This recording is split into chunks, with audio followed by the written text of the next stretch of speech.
Oh, senyorita. Pinaghandaan po kita ng merienda. Kumain ka na. Salamat na lang po, Manang Eloisa. Mamaya ko na lang po kakainin kapag nagutom na po ako. Alam mo, ikaw, ang arte-arte mo. Ginagawa na namin lahat dito para sa ikasisiya mo. May gana ka pang tumanggi? Wala naman po kung hinihingi sa kanya eh. Swerte ka lang talaga dahil ikaw ang nakursinadahan ng matanda.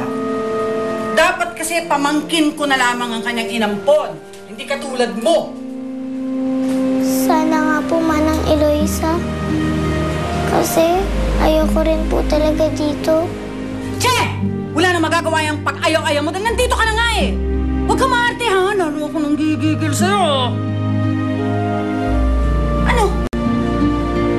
Iiyak-iyak ka. Huwag kang iiyak. Sige. Wala akong ginagawa sa'yo ha. Pag ako napagalitan, humanda ka sa akin.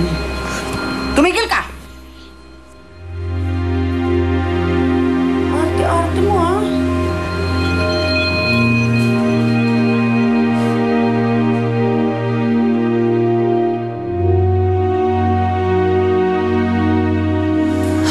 Mag-iisang oras na session nila.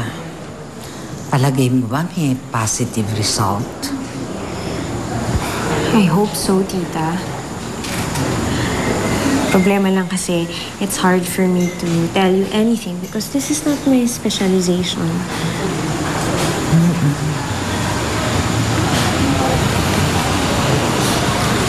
Doc.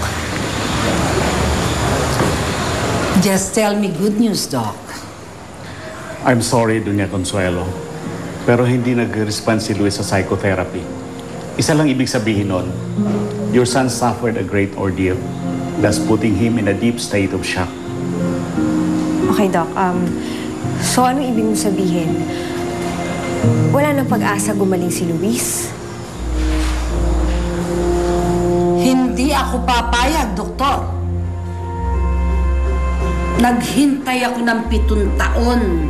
Umaasang makikita ko ang anak ko. I'm not about to give up on him now. I'm gonna make some calls to my colleague in Manila. He may be able to help you. Yes, please. Dahil marami na siya nahawakang ganitong kaso. I suggest you take Luis to him. Pwede ba makigamit ng landline niya? Yes, please. Excuse me. Let's not waste any time. Pumunta tayo ng Manila kung kailangan pumunta. Ngayon na.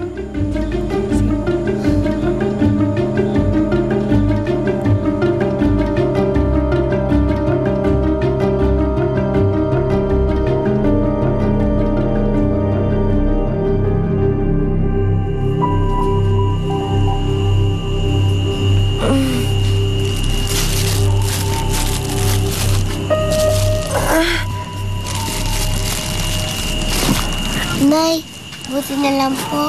Nagising na kayo. Ito po, oh. Kumain po kayo, Nay. Ang haba po ng tulog niyo, eh. Nasaan na ibang mga kasama natin dito? Umalis na po sila. Kasi po, may nahuhuli daw po ng mga pulis dito. Police? Naku. Kailangan pa rin natin umalis dito bukas na umaga. Delikate tayo dito.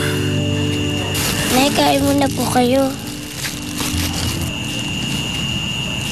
Sigurado po, gutom na po kayo. Bakit mo ako binila ng pagkain? Ayoko ng pagkain eh. Ang gusto ko alak. Gusto kong maglasing. Sana ba? Ay, huwag na po kayo maglasing. Masama po yan, Nay. Huwag mo nga akong pakialaman. Bakit? Ano bang alam mo, ha? Wala kang alam. Anak lang kita, kaya wala kang karapatang sabihin sa akin kung anong gusto kong gawin. Alam ko naman po na ginagawa niyo ito kasi nalulungkot po kayo na wala na si Ate Blanca. Ano po bang pwede kong gawin sa inyo para maging masaya po kayo? Wala. Wala kang pwedeng gawin para mapalitan tong sakit na nararamdaman ko sa pagkawala ni Blanca. Si Blanca lang ang gusto ko. Siya lang ang paborito ko dahil siya lang ang tanging anak ko.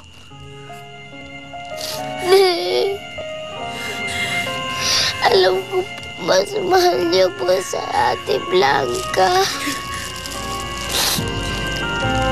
Pero kahit ganun, hindi pa rin po ako titigil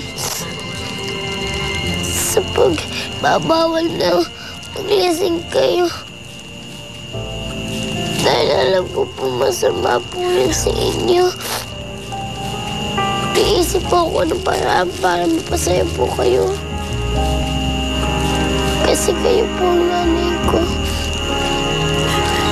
Kahit ayaw niyo na po sa akin, gusto ko pa lang sa inyo dahil nanay po kita. Dahil mahal na mahal ko po kayo.